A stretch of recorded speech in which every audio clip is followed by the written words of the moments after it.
Bonjour à tous. Aujourd'hui, nous allons voir la fin des montages des moellons des murs, ainsi que la finition sur les deux ouvertures qui me restaient à faire, le coulage, enfin le coffrage et le coulage du chaînage horizontal pour la périphérie de l'étage, ainsi que les pignons pour accueillir la charpente par la suite. Allez, on commence tout de suite par l'une des premières ouvertures. Donc ça va être la fenêtre de la future salle de bain toilette. Donc elle fait 60 de large par 90 de haut. Je commence par réaliser les jambages de chaque côté sur mes parois avec des moellons de chaînage verticaux. Comme ça, pour pas être embêté, comme je vous avais expliqué sur la dernière vidéo. Donc on monte jusqu'à quasiment au dernier, on fait bien gaffe à l'aplomb, c'est très important. Alors moi j'ai des murs en pisé, donc le niveau on peut l'oublier, mais par contre pour les fenêtres on est obligé que ça soit de niveau. Donc ce qui fait que les moellons côté intérieur où vont être plaquées les fenêtres, ils sont de niveau, vraiment impeccables. Après à l'extérieur, les moellons font 50, les murs font à peu près 60. Donc ce qui fait que je laisse un peu de place derrière, comme ça je coule par rapport au mur extérieur. Donc d'un côté, vous avez côté extérieur le mur, le coffrage il va être en biais, donc le niveau vous pouvez l'oublier. Par contre côté intérieur, pour vraiment poser les fenêtres en applique, c'est parfaitement de niveau. Comme ça, j'ai pas de souci. Moi, je peux visser directement mes fenêtres. Il y aura toujours un peu de calage, mais par contre, on est impeccablement de niveau. Donc voilà, donc j'ai fait la troisième ouverture aussi, donc là c'est du piset. À faire attention parce que là je tombe sur un renfort d'angle qui a été fait un peu avant.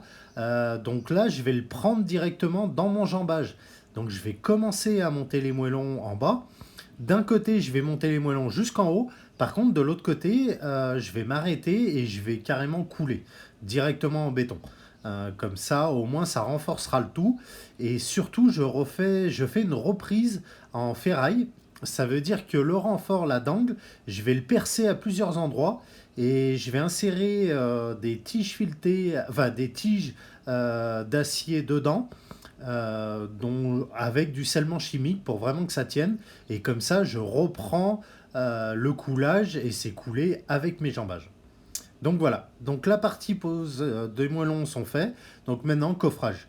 Un peu de planches, donc on essaie d'utiliser des planches. Faites attention avec les planches, nettoyez-les bien avant, parce que c'est vrai que sinon après, au bout d'un ou deux coffrages, elles sont pleines de béton et ça fait pas des beaux coffrages. Donc voilà.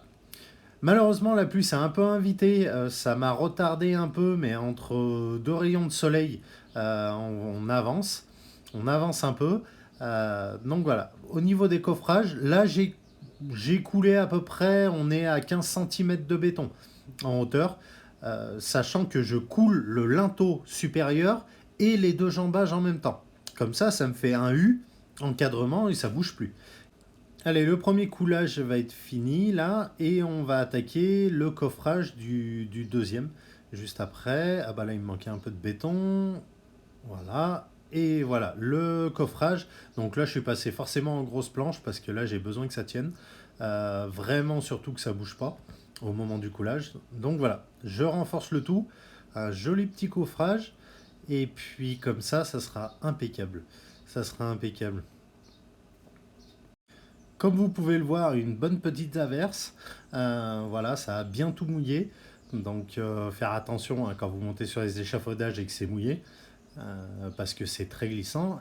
Mais bon, voilà, j'ai pu finir mon coffrage tranquillement, bien ferraillé correctement, horizontalement, vertical, que vous ne soyez pas embêté. Et puis après, le coulage. Donc là, j'ai coulé sous la pluie. Au moins, comme ça, je ne suis pas embêté par l'assèchement du béton. C'est impeccable. Mais bon, c'est pas très agréable, mais il fallait à tout prix que je le fasse. Je pensais que ça allait être une petite averse et pour finir, elle m'a pas lâché. Et puis, comme d'habitude, la pluie s'est arrêtée quand j'avais fini de couler.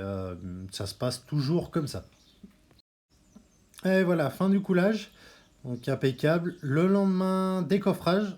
Vous voyez, alors par contre, je décoffre pas ce qui maintient le linteau en place. Parce qu'il n'est pas encore sec. Là, on est juste le lendemain. Donc on y laisse bien. Là, je décoffre simplement les côtés. Et puis je nettoie un peu les bavures. Parce que ça peut arriver qu'il y ait un peu des bavures. Et voilà. Donc voilà, montage des moellons de l'autre côté. Donc la finition, c'est ce qui me restait. J'avais laissé ouvert pour passer, vous voyez, avec la grue, pour que j'ai une meilleure visibilité. Donc maintenant, je vais reboucher. Parce que l'étape d'après, ça va être vraiment de couler le chaînage horizontal du sommet des murs. Donc voilà, montage des moellons et en parallèle aussi, je coffre les appuis de fenêtre. Donc pour les appuis de fenêtre, j'utilise pas directement des appuis préfabriqués, tout simplement parce que j'ai des murs qui font 60 d'épais. Les appuis de fenêtre en préfabriqué, en général, c'est fait pour des murs de 20 centimètres. Donc moi, je suis largement au-delà. Et puis même couler, ça va aussi bien. Par contre, n'oubliez pas de faire un débord, hein, côté extérieur, c'est important pour que l'eau ne coule pas sur votre façade après par la suite. Donc voilà, faites bien d'un côté un débord et surtout une pente pour pas que l'eau aille en direction de l'intérieur. Donc vous faites une pente vers l'extérieur. Largement, donc en général on met 2 centimètres.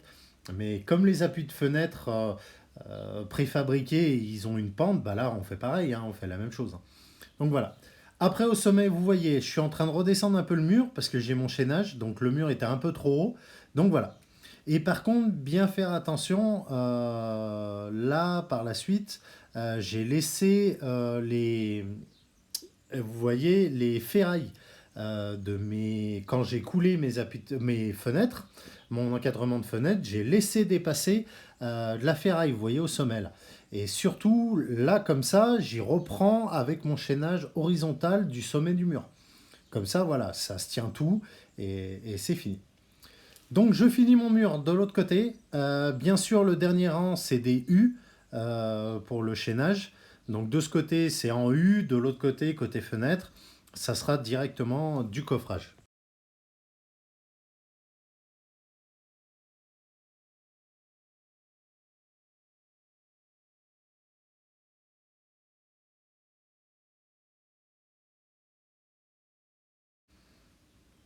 Donc voilà, pour la fin des U. De l'autre côté, donc d'abord ferraillage, on ligature bien tout ensemble et on met des renforts dans les angles avec simplement des barres d'acier, des barres de Thor, pardon. Là, j'utilise un 1535, le même que pour les fondations, pour côté des linteaux, enfin côté des fenêtres, pardon.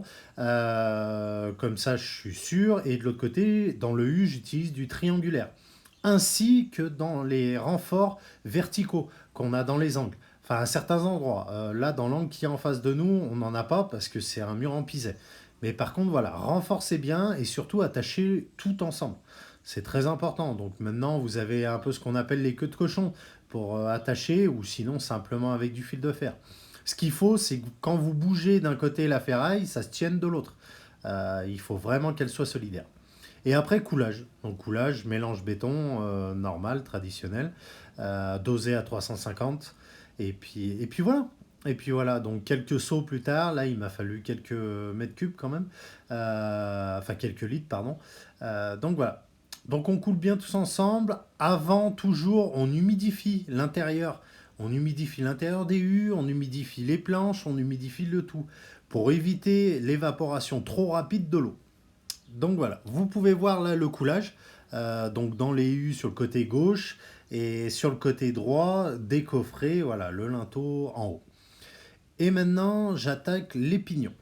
Donc voilà, les pignons, tout simple. Déjà, on calcule, on tire un cordeau et puis après, bon, il y a plusieurs techniques. Moi, je coupe les moellons. Par contre, je laisse bien la côté creux dedans et puis après, je coffrerai par la suite et je coule. Donc voilà, je monte tout ça, je laisse bien 5 centimètres. Je laisse pas bien plus que 5 parce que comme les moellons à l'intérieur sont creux, ils vont se remplir de béton aussi. Donc à la sortie, ça fait du 15 centimètres quasiment. Donc voilà, coffrage, bien suivre le cordeau. Alors là, il faut être précis, hein, parce que la charpente, si vous n'êtes pas précis, ça ira pas.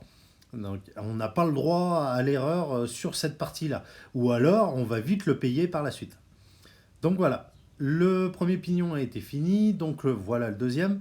parce que ça va mieux par deux. Et surtout, là, il est un peu plus bas que l'autre, parce que d'un côté, j'ai une échelle de toit pour un débord de toit, et de l'autre côté, j'ai pas de débord de toit, tout simplement parce que pour la suite, il est prévu un autre appart sur cette partie-là.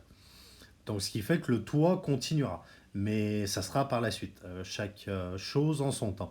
Donc voilà. Donc celui-là, un peu plus bas que le premier, on est à peu près 10 centimètres plus bas. Et voilà, pareil, être précis et couler correctement.